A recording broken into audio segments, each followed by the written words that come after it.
У нас деньги есть. Есть проекты. Нет рабочих. وکیل پارلمانی روسیه ولادیمیر ژیرینوفسکی مهاجران مهنتی را از آسیای مرکزی با خوشنودی به شرق دور، شمال دور و سیبیر می‌فرستد. ویدیونواری مذکور در شبکه یوتیوب LDPR TV نشر شده است.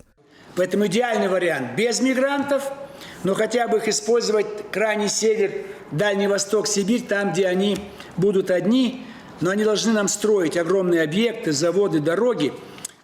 وی اینچنین تاکید کرد که روس‌ها با سیبیر که در آنجا انسان زنده نیست و حاجتخانه در کوچه است کار و زندگی نخواهند کرد. Может быть, без душа, туалет на улице. یادداشت میکنیم که این بار اول نیست که ژیرینوفسکی علیه مهاجران مهنتی از آسیای مرکزی اظهارات تحقیرآمیز میکند. قبلا ماه مارس سال جاری ژیرینوفسکی پیشنهاد کرده بود که همه مهاجران به دهه‌های پرتافته شده فدراسیون روسیه کوچانیده شوند. حتی با عائله‌شان به آنجا بروند. ما به آنها در دهه‌های خالی روسیه منزل می‌دهیم. بگذار آنها در آنجا زندگی کنند. آنها دهقانان خوبند. مثلا قزاق‌ها و قرغیزها مردمی کوچمنچی هستند. تاجیکان و ازبکان باشند دهقان هستند. گفته بود ژیرینوفسکی.